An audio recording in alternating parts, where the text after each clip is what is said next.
گاه اوقات با مردم شهر، با معاملات خود با مردم ما خیلی مهربان هستیم، اما در خانه چهره دیگر داریم. در خانه یک مستبد هستیم، در خانه یک ظالم هستیم، در خانه یک زیر پا کننده هستیم، در خانه یک دشمنی کننده هستیم، در خانه یک دشنام دهنده هستیم، در خانه یک انسان پریشان، عبوس، غمگین و یک انسان ناسالم. اونها که در پشت درازهای بسته نشستگی هستند و مهربانی نیاز دارند. ما فرشته نیستیم، اونها را هم فرشته فرض نکنیم. ما هم اشتباهات داریم، اونها هم اشتباهات دارند. اگر یک اشتباهی را مرتکب شده 20 خوبی دیگه داره. یک اشتباهی را مرتکب شده 20 خوبی دیگه خانمت داره، دخترت داره، خواهرت داره. ظلم نکنیم بالای اونها. نکنیم که الله متعال فرموده که میگه الرجال قوامون علی النساء، از این استدلال غلط نکنیم که مردها تسلط داره بر زنهای. به این معنا نیست که ظلم کو بالایش، زیر پایش کو. اگر احیانا تو نیکی میکنی، الله متعال تو رو توسط عفوت درجه تو رو بلند میبره. اگر خانمت با تو بدی داره، اگر با تو بدی میگه تو نیکی کن، الله متعال میخواد که تو عفو کنی تا تو رو بزرگوار بگردانه، تا تو رو ببخشه. تو بالایش ظلم نکن.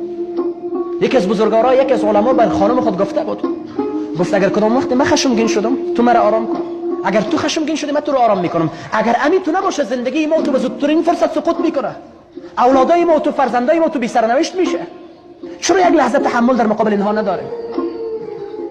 طور فکر میکنیم که من بالا هستم، دست بالا دارم دیگه زیر پا کنم. نه خیر، الله متعال باز انتقام گیرنده است. بترس از او کسی که تنها حامیش الله باشه.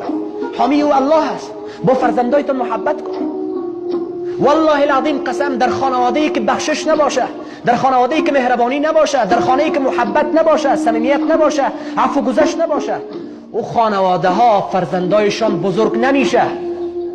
شاید قد و قامت بکشه اما پر و بال نمیکشه، رشد نمیکنه، شخصیت نمیشه.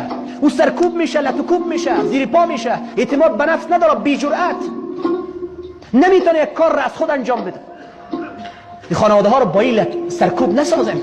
خانه عبارت از 4 اتاق زیبا و با دکوریشن نیست. خانواده به معنای این نیست که خوب زیبا خانواده باشی خانه هست خانواده هست. نه خیر، خانه محل امنیت آرامش است. خانه محلی است که لبخند بزنی و لبخند ببینی. خانه محلی هست، محل مهربانی و صمیمیت. این خانه گفته میشه. این خانه باز اگر زیر یک خیمه هم باشه خانه هست، اما او خانه ای که در داخلش دشمنی و بغض و خصومت هست که قصر هم باشه جهنم است. و یادتان باشه با محبت هست که زندگی رشد میکنه. این محبت است که زندگی رو زیبا کرده.